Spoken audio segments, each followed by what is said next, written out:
Hello everyone, welcome back to D1 Crashout. I'll be trying something new. I was playing Swift with a friend, and I'm like, I don't want to record more deathmatch because I was low-key playing terribly. So I'll just put it out there. So see if it's too boring. Let me know. But this is where I talk about intention, where intention matters. I don't know if that's a very clear concept, but if you look at a company and you see the CEO is firing a bunch of people, you're like, oh wow, these people trusted their livelihood in this person, and now they're being fired for no reason. That really sucks. But then if you look at it from the CEO's perspective, and you're like, oh, they're just trying to save money. They don't know how many people are actually contributing. Maybe they're able to do more tasks with less people, but they don't know, and it costs their business more money to hire more people. So maybe the business isn't an immediate place of failing, but it's a preventative action to deload the people that you think might not be contributing to the company, and that's basic economics. That's just how it is. It's an optimization problem. And yes, it sucks that people's livelihoods are at stake, but also people should have value to a company. Like, that's the reason why you get hired, and continually needing to prove yourself, even if it is an ethical dilemma, is kind of the whole point of work in general. So, unfortunately, continually proving that you are an valuable individual is a part of the job. So, sorry, not sorry. But the bottom line is, the things are not black and white, and I've still yet to make a video about that, but it is everything to say that it's not clear whether things are good or bad until you clearly get your intentions across. Intentions across, and you need more information to do that. That also comes with the fact that the raw actions generally do not speak enough. So, if you ever look at The Walking Dead, you would say it's messed up to kill people. It is bad to kill people. Now, if you knew somebody was infected and they're suffering and they're dying, you'd say, oh no, it's good to kill them to put them out of their misery so they don't hurt the people that they love. But you still killed somebody. You still fired people if you're that CEO. But the context, the intention, the reason why someone did something mattered. Now, if you still killed the zombie, or the to-be zombie, and you did it for sport, and you didn't actually know or care about any of those things that you mentioned earlier, then some people might say that you are a bad person. And that is very possible and very plausible. But if they don't know, they can only judge you based off of the raw action. So, intention. It's meaningful, but we don't always know intention, right? Somebody has to admit to it. Somebody has to offer that up, whether they do it intentionally or not. Fun pun. And this takes us to the main point of the video, which is, do you do things for the love of the game? As in, do you actually enjoy doing the things that you do? Or do you do things because you think it is the right thing to do, or you enjoy that it is something new? You get that dopamine hit. And this is where like doom scrolling becomes a problem, because when you just do things, you don't really think about doing the thing, and it makes you happy and it hits the dopamine. You don't have to have intention in your actions. Like, you just do stuff, and it's fun. And a lot of people follow things that way, right? You should do things that you enjoy, and a part of the dopamine hit is the joy. Like, that is the biological mechanism to express joy or happiness, just looking fun. When you see new stuff, you get that dopamine hit because it is new, and your brains are wired to be curious and to crave information. Right? That's why the information age is so addicting and so crippling. I feel like we always need to be online. It's less FOMO, even though it is another very good definition or description of what is going on, and more, you need information. You don't want to be left out because you feel like you need to know stuff because you might be able to do things better, or again, you just might just be missing out on an event. So, things to think about.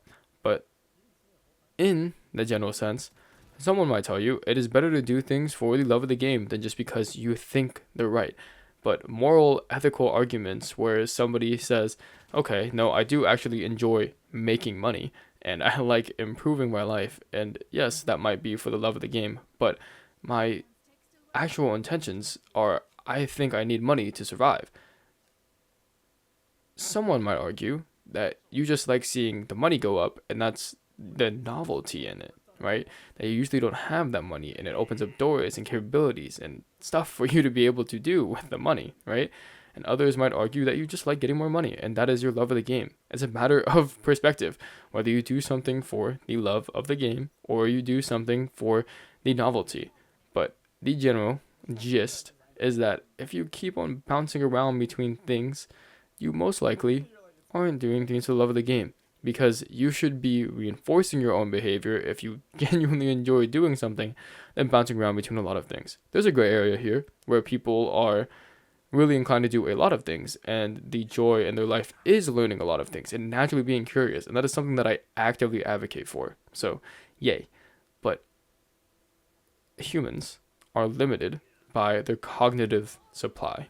That means your neurons. ChatGPT, for example, has, I think, 128 billion neurons. Your average human has like 82. So, not as many as ChatGPT, but it's still a lot. And humans become experts in a field and subject matter because they know a lot of things.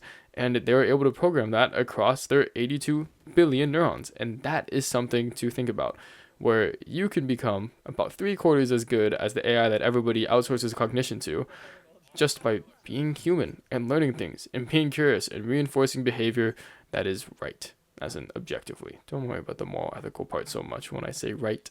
But that, in and of itself, it says a lot, right? It means a lot to be able to learn something and develop something and actually build something that is greater than yourself.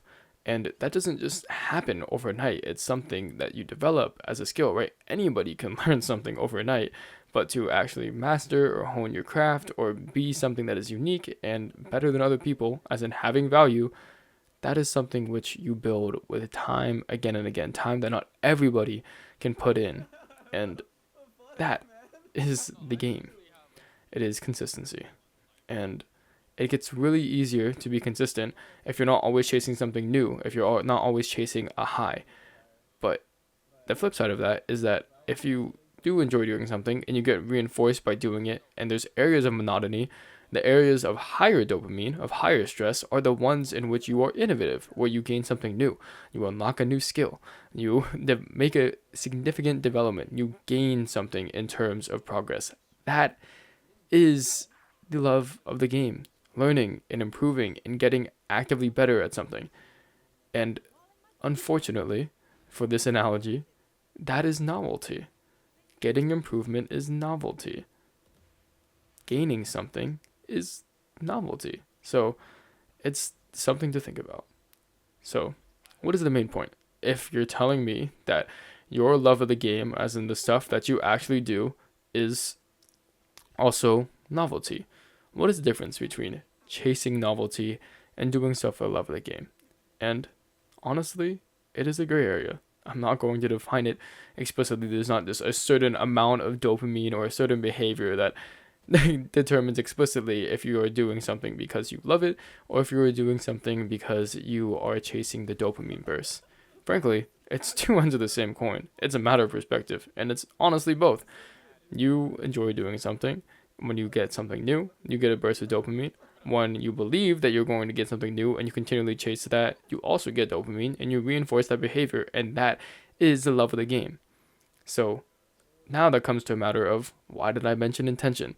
And it is because the only thing that keeps you driving to make sure that you are pursuing both instead of just one or the other is your intention. Do you do things because you want to improve and genuinely get better at them? Or do you do things because they make you happy and burst? Or do you do things just because you believe that you will get better at them and you walk into it blindly and you just never get those dopamine bursts because you aren't actively trying to get better? You just believe that if you spend more time doing something that you will get better. Might be kind of confusing, but it is to say that to improve at something, you need to not only do it more, but also actively try to do it more and think about it. Work on your weaknesses. Work on the things that you think that you could do better. Recognize your flaws and take action to actively improve. That is your task as an individual, to actively improve yourself. And honestly, people crowd around people who actively improve themselves. You have value as an individual when you not only prove that you have value, but prove that you will be gaining value, because people want to invest into you and invest more time into you. That is where intention is so important. But you demonstrate that in your actions. So, if I was to tell you, is there one right way to do things? You do things for the love of the game, you have the intention to do all the right things, or you do things because you are always chasing novelty? The answer is both. You do things because you genuinely enjoy doing them, hopefully. You do things because they give you more joy when you make improvements. You do things because you believe that when you continue to do them that you will get better. And the only thing that I ask is that when you try to improve doing things, which might be intuitive for a lot of people, that you actively try to do more things, and you actively try to work on your weaknesses. You actively try to improve. It is a very intentional process. You could play hours and hours of Valorant like me, and you never really get better unless you aim train or actually think about the maps or the routes. It's to say that there's, of course, exceptions to the rule, right? Oh, I wish that things could just be simpler, but the beauty of the life is in not having it all figured out.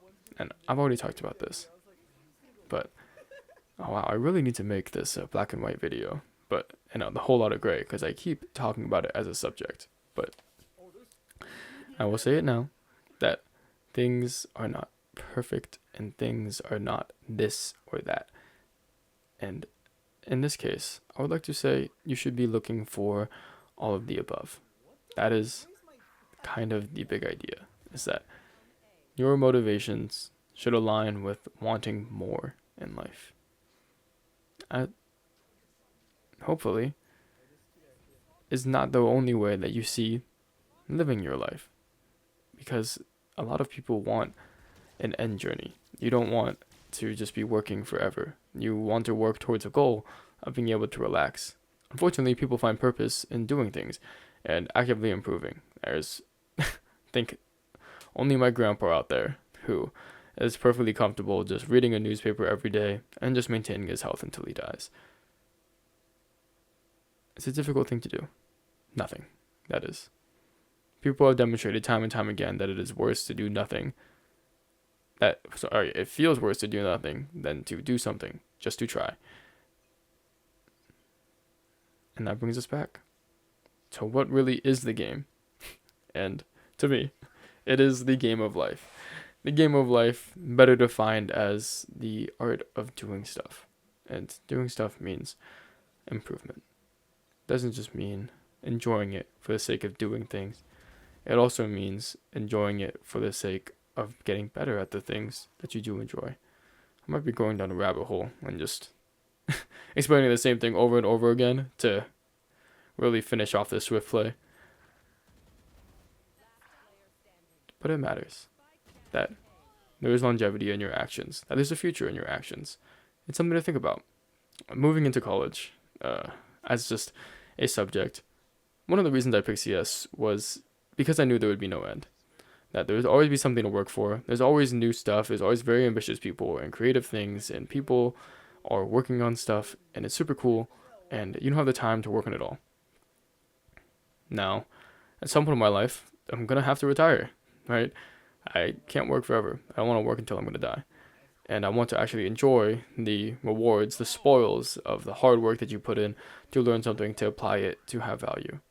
And then you ask yourself, what is the next thing you do? Do you become a teacher and you give back? Do you do nothing and you just take your knowledge and your rewards and then you enjoy life? And frankly, as I'm realizing in summer break as well, that it's not enough for me to just enjoy life for what it is. I like the journey. I like the competition. I like meeting people. I like working harder at things. I enjoy improvement. And I'm realizing as I make this video that may not be a universal thing for everyone, but it is something that I personally value highly, right? I hope that when people do things, that they want to do more things, that they genuinely enjoy the things that they do. I hope that this might have given you clarity about how you might want to approach life and tasks and things that you do. And it is earnestly something to think about, that your intention matters way more than just this or that. There's a whole lot of gray, and intention cuts through the noise. So that's my AP Yap sesh. Thank you everyone for listening. I will see you all tomorrow. Bye bye.